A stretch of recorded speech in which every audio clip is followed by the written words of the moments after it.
बोधि प्रदाता आत्मज्ञानी पूज्य विराट गुरुदेव को भाववंदन। जय हो। एक बड़ा प्यारा मंजर हुआ यूं कि एक सरकारी जांच केंद्र यानी गवर्नमेंट लेबोरेटरी के बाहर एक व्यक्ति अपने टेस्ट करवाने के बाद अपनी रिपोर्ट्स का इंतज़ार कर रहा था। अब रिपोर्ट्स का इंतज़ार करते करते उसे थोड़ी भूख हो आई। सुबह सुबह काफ़ी भीड़ रहती है इन लेबोरेटरीज़ के बाहर, तो पास में ही कोई कैफ़े था छोटा सा, वहाँ पर वो नाश्ता करने के लिए गया। जहाँ से उसने नाश्ता लिया अपना, और बाहर कुछ टेबल चेयर पड़े होते थे, वहाँ पर वो बैठकर नाश्ता करने लगा। समोसा और चाय ले आया था। जैसे ही उसने समोसा अपने मुंह की तरफ बढ़ाया, उसकी नज़रें एक छोटे से बच्चे पर पड़ी। वो बच्चा भूखा लग रहा था और बड़ी ललचाई नज़रों से उस समोसे की तरफ देख रहा था। अब कोई छोटा सा बच्चा आपके खाने की तरफ इतने ललचाई नज़रों से देख रहा हो तो खाने का दिल नहीं करता। ऐसा ही उस व्यक्ति के साथ हुआ।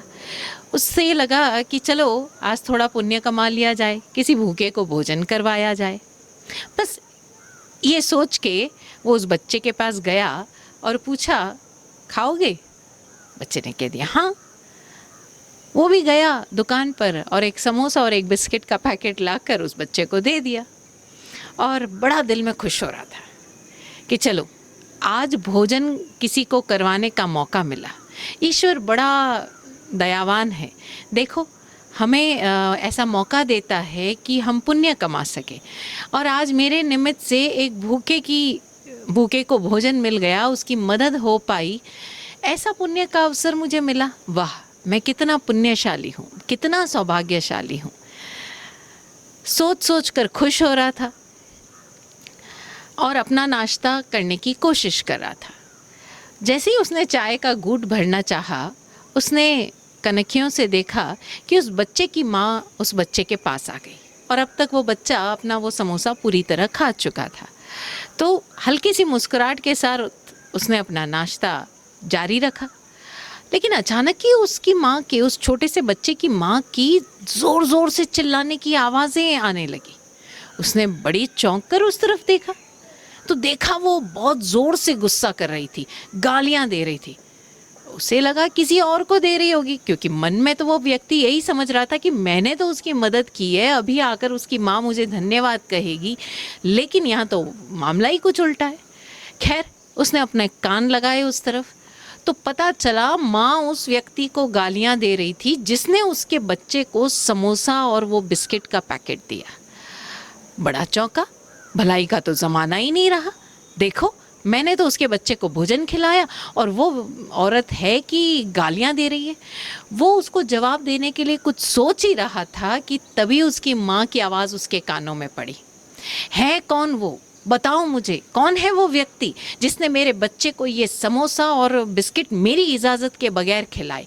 अरे मैं 25 किलोमीटर दूर से किराया लगाकर सुबह सवेरे रवाना होकर इसका भूखे पेट टेस्ट करवाने के लिए लाई थी। लोग समझते क्या हैं अपने आप को, ऐसे ही भलाई दिखाने का शौक है तो कहीं और जाओ। एंड आप समझ सकते हो कि क्या मंजर हुआ होगा, और उस व्यक्ति की क्या हालत हुई होगी। वो तो सोच रहा था कि मैंने तो भला काम किया, कोई मुझे गालियां कैसे दे सकता है। और ऐसा अक्सर हम सबके साथ होता है। अक्सर हम लोग सोचते हैं, अरे मैंने तो तेरा भलाई किया है, तू बुरा क्यों मान रहा है। पेरेंट्स बच्चे को ये बात कहते नज़र आते हैं। जो बड़े बुजुर्ग हैं समाज के, वो अपने समाज के कई यंगस्टर्स को ये बातें कहते नज़र आते हैं। प्रोफेशनल अगर आप स्पेस में जाएं तो कई बार वहाँ पर काम करने वाले जो बुज़ुर्ग हैं वो अपने जो उनके सबॉर्डिनेट्स हैं, और अगर वो कम उम्र है, उनको ये बात कहते नज़र आते हैं। आपको जगह जगह, चाहे वो रेलवे स्टेशन हो, बस स्टैंड हो, स्कूल हो, कॉलेज हो, वर्क स्पेस हो, ये डायलॉग, ये संवाद बार बार सुनने को मिलेंगे। पता नहीं, मैंने तो उसका भला किया था, आजकल तो भलाई का ज़माना ही नहीं है। पता नहीं, लोग समझते ही नहीं है, हम तो इतना उनका ध्यान रखते हैं लेकिन उनको बुरा ही लगता है। सवाल उठता है यहाँ पर कि ऐसा क्यों लगता है? कहाँ गलती हो रही है? और हम गौर से देखें तो हमें समझ में आएगा कि भलाई की जो डेफिनेशन हमने अपने लिए बना रखी है, या हमारी दृष्टि में जो परोपकार, भलाई, दया या करुणा, इन शब्दों की जो डेफिनेशंस है, जो परिभाषा है, वो क्या उन जगहों पर फिट बैठती है? हम क्यों नहीं देख पाते कि हम कहाँ और क्यों गलती कर पा रहे हैं? जैसे अगर हम इसी किस्से को देखें तो उस व्यक्ति ने उस बच्चे को समोसा क्यों खिलाया? क्योंकि उसे लगा कि मैं किसी भूखे को भोजन करवा रहा हूँ और ये तो बड़ा दान पुण्य का काम है, ये तो दया का काम है। मैंने एक भूखे पर दया दिखाई। कहीं न कहीं उसने अपने पूर्वग्रसित धारणा के अनुसार उसको भोजन करवाया। हमने ये सोचा ही नहीं, पूछा ही नहीं कि बेटा तेरे साथ कौन है, तुझे भूख लगी है, तू किसके साथ यहाँ आया है, तू अकेला है, तू यहाँ क्यों आया है, तेरे माता पिता कहाँ गए हैं? तो शायद वो बच्चा जवाब दे पाता और वो बता पाता कि मेरी मम्मी वहाँ गई है, या वो बीमार है, या व्हाटएवर।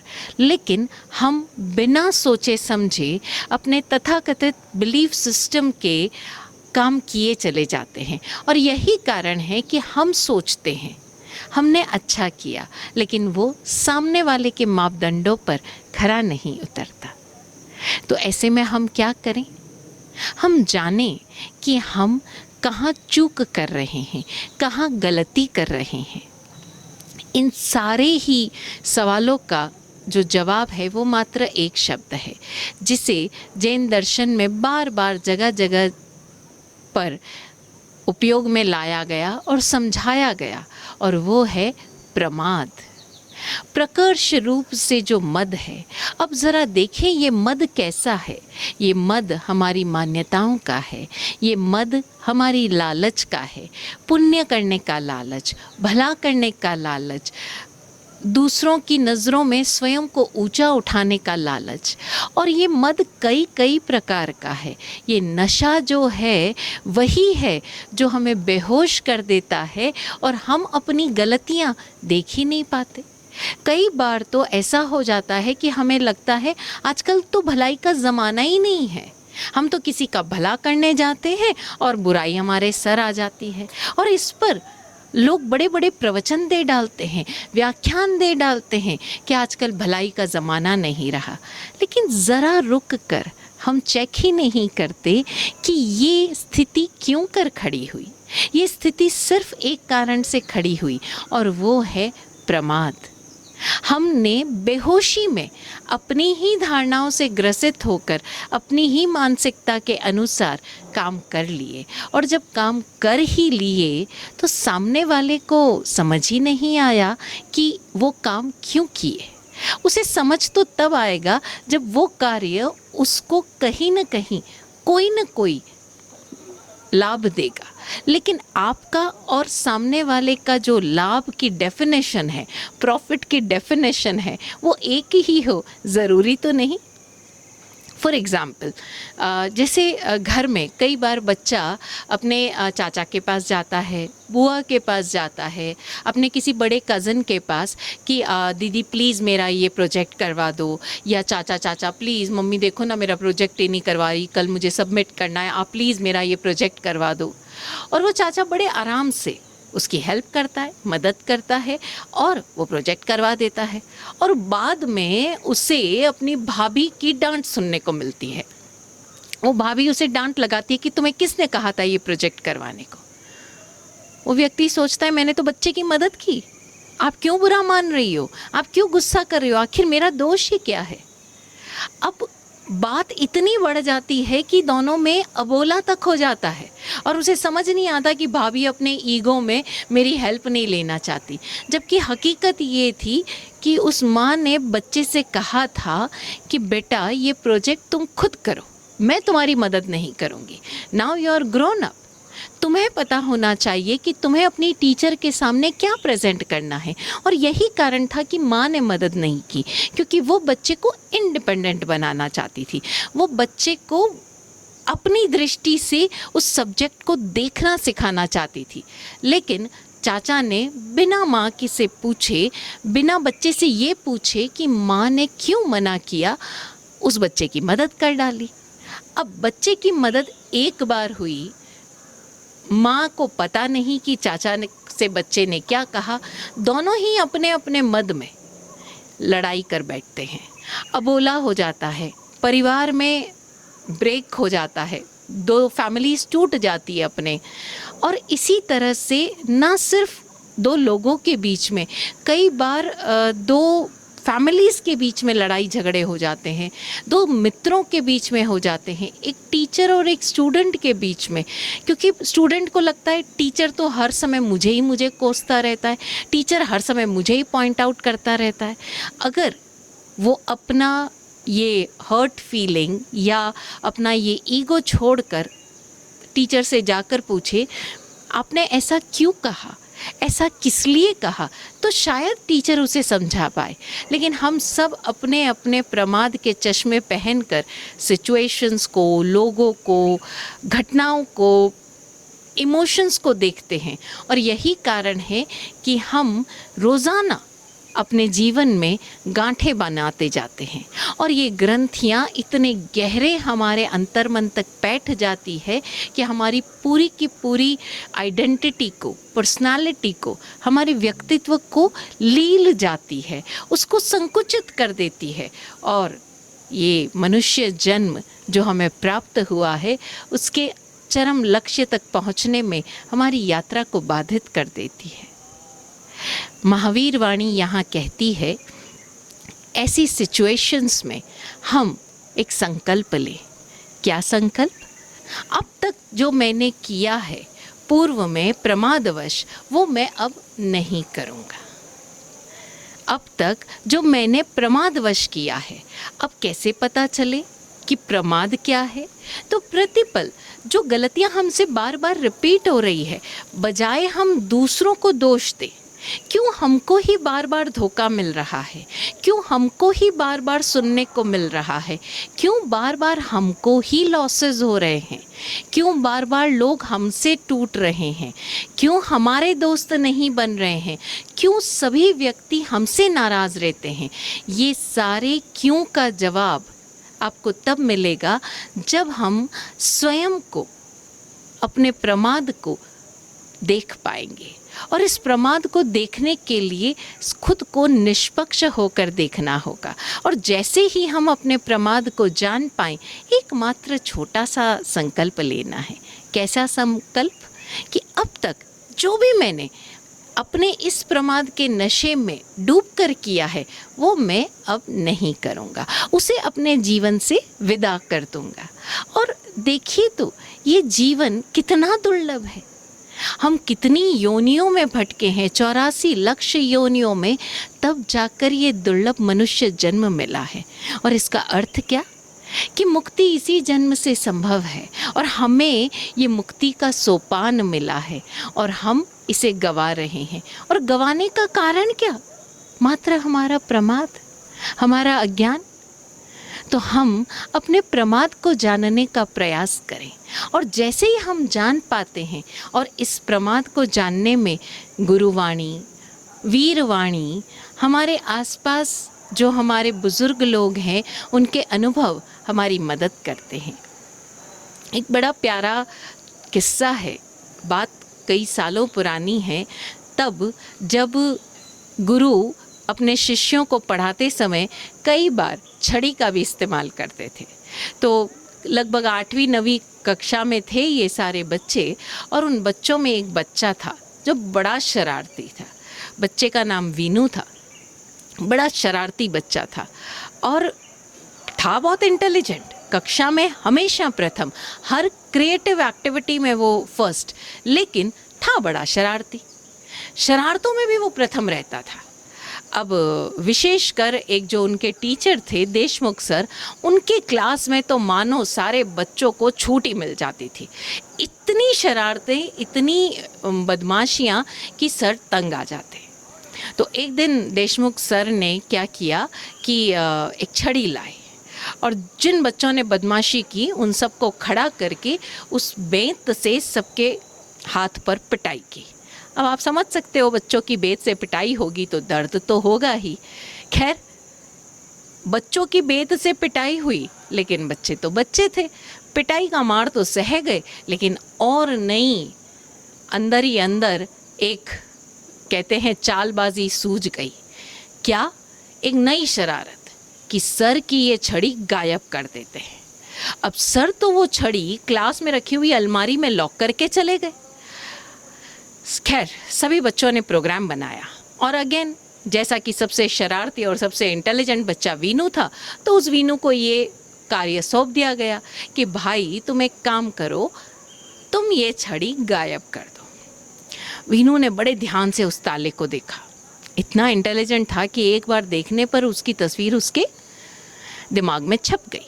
उसने वो ताले की चाबी का अनुमान लगाया और घर जाकर सारी चाबियां ढूंढ निकाली, और उस चाबियों में से जो चाबी उसे लगा कि वहाँ पर फिट हो सकती है, उसको साथ लिया और स्कूल से काफ़ी समय पहले क्लास में पहुँच गया। क्लास में पहुँच के ताला खोला और सर की छड़ी गायब। अब छड़ी गायब कर दी और क्या किया कि वो जो ब्लैक बोर्ड था उनका, उस पर एक रावण का चित्र बना दिया और नीचे देशमुख लिखकर ऊपर की मात्रा काट दी, जिससे कि वो दशमुख दिखाई देने लगा। क्लास में बैठ गए।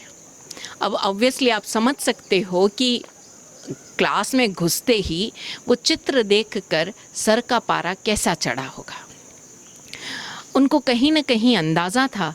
उन्होंने ताला खोला, देखा कि छड़ी गायब। छड़ी कौन ले गया? एक तो वो जो दशमुख बना था उसको देखकर, फिर गायब छड़ी देखकर उनका पारा 7वें आसमान पर। वो गए क्लास से बाहर और स्कूल के जो मैदान था वहाँ से फिर एक नई छड़ी उठा लाए और लाते पूरे क्लास की पिटाई की। बताओ ये चित्र किसने बनाया, वरना आज मैं तुम्हारी खाल उधेड़ दूंगा। और इस तरह से सबको मारते चले गए। खैर, उनको लगा कि आज बच्चों को काफ़ी सज़ा मिल गई है, तो अब ये लोग शांत रहेंगे, और उन्होंने फिर वो छड़ी डाल दी अंदर। दूसरे दिन फिर कक्षा में आए, फिर और भयानक रूप से उस दशमुख का चित्र और वही दशमुख सर लिखा हुआ, और छड़ी फिर से गायब। लेकिन आज सर छड़ी साथ में लाए थे, क्योंकि उनको पता था कि क्लास में छड़ी कल भी गायब हुई थी, आज भी हो सकती है। अब तो उनको बहुत गुस्सा आया। उन्होंने सभी लड़कों को लाइन से खड़ा कर दिया। आज सर का गुस्सा ऐसा था कि उनका चेहरा लाल, आंखें जैसे आग उबल रही। बच्चे डर गए। और जब व्यक्ति गुस्से में होता है और फिर जो चपत लगाता है या छड़ी से मारता है, तो उसमें फोर्स, उसमें जो एनर्जी है वो थोड़ी ज़्यादा होती है। उन्होंने लेके जब बच्चों को वो छड़ी मारी, पिटाई की उनकी, तो आज तो दर्द के मारे चीख निकल गई। अब वो जो वीनू है वो भी लाइन में खड़ा था, और जब उसने अपने दोस्तों को पिटते हुए देखा तो उसका मन बार बार कर रहा था कि मैं सर के सामने सच बोल दूं। कल भी मैंने छड़ी गायब की और ये चित्र मैंने बनाया और मेरे सारे दोस्तों को सज़ा मिली, और आज भी, और आज तो बहुत ज़्यादा ज़ोर से पिटाई हो रही है। वो ये सोच ही रहा था और सोचते सोचते गिल्टी कॉन्शियस से उसकी आंखों से आंसू छलक आए। जैसे ही सर उसके सामने उसकी पिटाई करने आए तो उसकी आंखों में आंसू देखकर बोले, अरे बेटा, तू क्यों रो रहा है? तू तो क्लास का सबसे इंटेलिजेंट बच्चा है, मैं तुझे अच्छी तरह से जानता हूँ, तू ये शरारत कर ही नहीं सकता। अरे जो कक्षा में प्रथम आता हो वो अपने गुरु की ऐसी बेइज्जती थोड़ी करेगा। ये सुनकर तो वीनू और फफक के रोने लगा, लेकिन सर ने तो उसकी पिटाई की नहीं, उसको चुप कराया और बोला, जा तू जाकर बैठ जा। अब तो वीनू को कांटों को खून नहीं, लेकिन उसके बावजूद वो हिम्मत ही नहीं जुटा पाया कि वो सर से कहे। क्लास के सारे लड़कों की पिटाई हुई, केवल उस बच्चे को छोड़कर। अब तो हालत खराब। खैर, सर क्लास से चले गए। अब पूरी क्लास आकर वीनू से लड़ने लग गई कि छड़ी गायब करे तू, क्लास में बोर्ड पर जो चित्र बनाए दशमुख का, वो बनाए तू, और जब मार खाने का समय आए तो तू रोने का नाटक करे और मार से बच जाए। ये कैसी दोस्ती। और सब लोग गुस्सा होकर वीनू के पास से चले गए। वीनू पहले ही बहुत लज्जित हो रहा था, बहुत शर्मिंदा था, उसको बहुत गिल्ट हो रहा था कि मेरे कारण मेरे दोस्तों की पिटाई हुई। और फिर दोस्तों की ऐसी बातें सुनकर तो उसे रहा नहीं गया। वो रोते रोते देशमुख सर के पास गया और सारी बात खुलकर बता दी। सर बहुत खुश हुए और साथ ही उससे कहा क्लास में चलो। क्लास में गए और सबके सामने सर ने कहा आज वीनू ने अपनी गलती मानी है। और वीनू बेटा, मैं तुमसे बहुत खुश हूँ। देखो, तुम इतने होशियार हो, इंटेलिजेंट हो, तुम हर चीज़ में अव्वल आते हो। सिर्फ इस एक छोटी सी गलती के कारण अपनी इस व्यक्तित्व को दूषित मत करो। आज से मुझे वचन दो कि तुम, जैसे तुमने आज आकर मुझे सत्य बात बताई है, तुम हमेशा जीवन में सत्य बोलोगे। वीनू ने अपने सर को ये ना सिर्फ आश्वासन दिया बल्कि वादा किया कि आज से मैं सिर्फ सच बोलूँगा। लेकिन फिर भी उसने इसरार किया, सर मुझे कोई सज़ा दीजिए। तो सर ने कहा ठीक है, तुम 500 उठक बैठक लगाओ। क्लास के ही एक लड़के को ये ज़िम्मा सौंपा कि तुम उसकी उठक बैठक काउंट करो। और करीब उसने 50 उठक बैठक की होगी कि सर क्लास से बाहर चले गए। वो लड़का काउंट कर रहा था और वो बाहर भी नज़र रख रहा था, सर आ तो नहीं गए।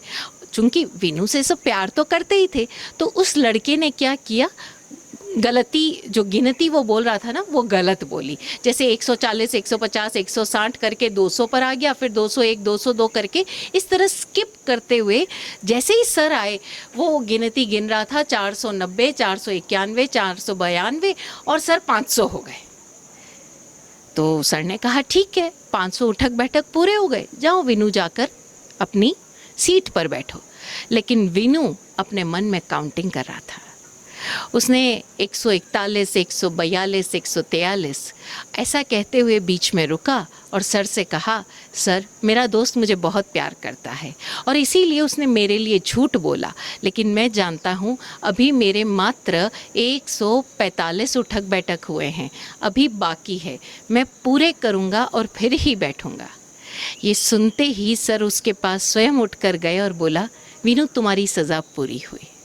तुमने जो वादा किया, तुमने जो कसम खाई सत्य बोलने की, तुमने उसे निभाया। और यही संकल्प मैं तुमसे चाहता हूँ कि जीवन में चाहे जैसी परिस्थिति आ जाए, बिना डरे निडर होकर तुम सदैव सत्य बोलो।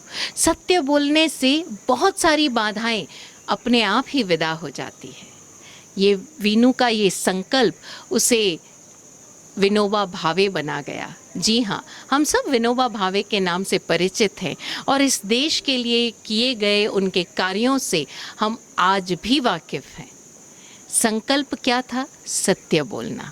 और इसी तरह से अगर हम अपने प्रमाद को जानते हुए संकल्प कर पाएँ तो हमारी सफलता के रास्ते किस तरह से खुलेंगे हम नहीं जानते।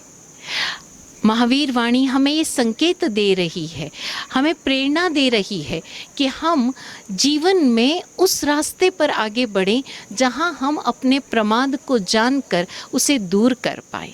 हम देखें, हम अपने जीवन में रोज़ न जाने कैसी कैसी मान्यताओं, धारणाओं और इस नशे में जी रहे हैं। और ये नशा ही है जो हमें अपने आनंद से रोक रहा है, जो हमें जीवन में मस्त होने से रोक रहा है, जो जीवन में हमें जो खुशियाँ प्राप्त हो रही है उसका आनंद लेने से रोक रहा है।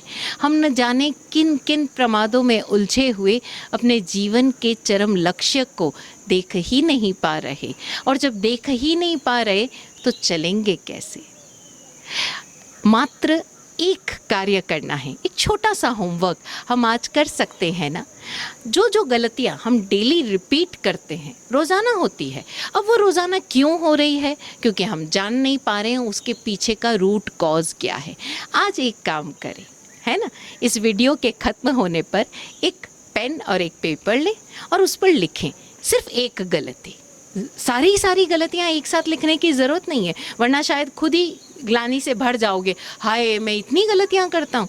सिर्फ एक गलती जो आप लगभग रोज़ाना रिपीट कर रहे हो वो उस पर लिखें और फिर देखें कि ये गलती आप कब कब रिपीट कर रहे हो, कितने दिन पहले की थी, उससे पहले कितने दिन पहले हुई थी।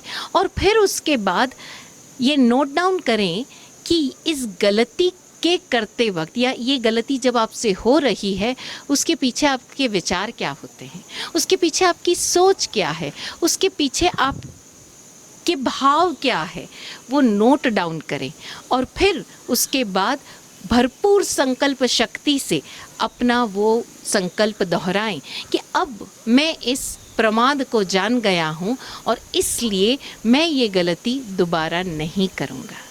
ये जीवन मस्त होकर जीने के लिए है, प्रेम लुटाने के लिए है।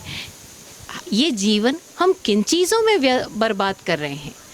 एक डॉक्टर ने, शहर का प्रतिष्ठित डॉक्टर था, उसने अपने क्लिनिक में किसी भी सर्जरी से पहले या किसी भी बीमारी के लिए जब मरीज़ एडमिट होता था उससे पहले जो फॉर्म भरा जाता था उस फॉर्म के साथ एक और फॉर्म उसने तैयार किया।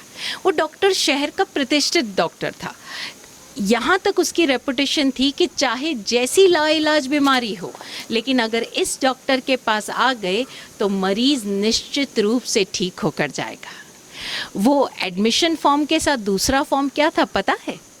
वो डॉक्टर एक प्रश्न लिखता था कि यदि आप इस बीमारी से निजात पाकर पूरी तरह स्वस्थ होकर इस हॉस्पिटल से निकले तो आप अपना बाकी का जीवन कैसे गुजारोगे।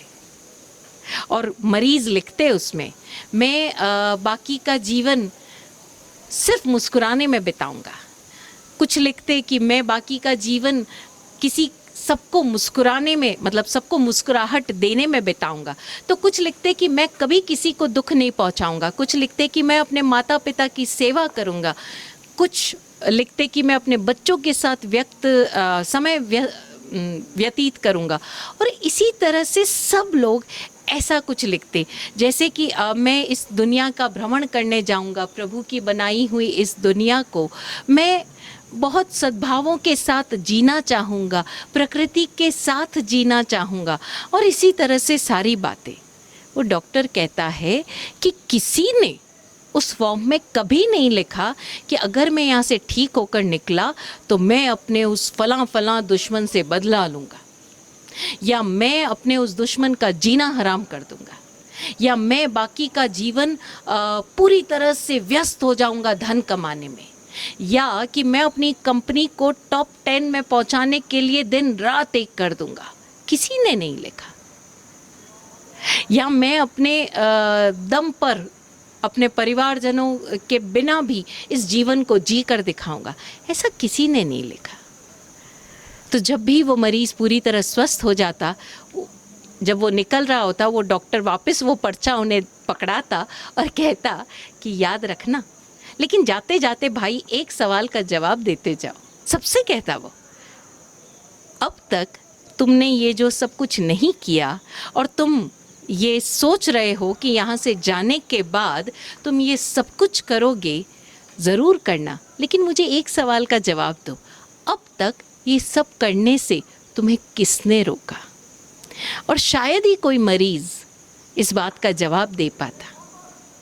क्यों? क्योंकि हर कोई जानता था कि कोई भी नहीं रोक रहा है आपको खुश रहने से, कोई भी नहीं रोक रहा है आपको दूसरों को खुशियां देने से, कोई नहीं रोक रहा है आपको आनंद से भरकर जीने के लिए।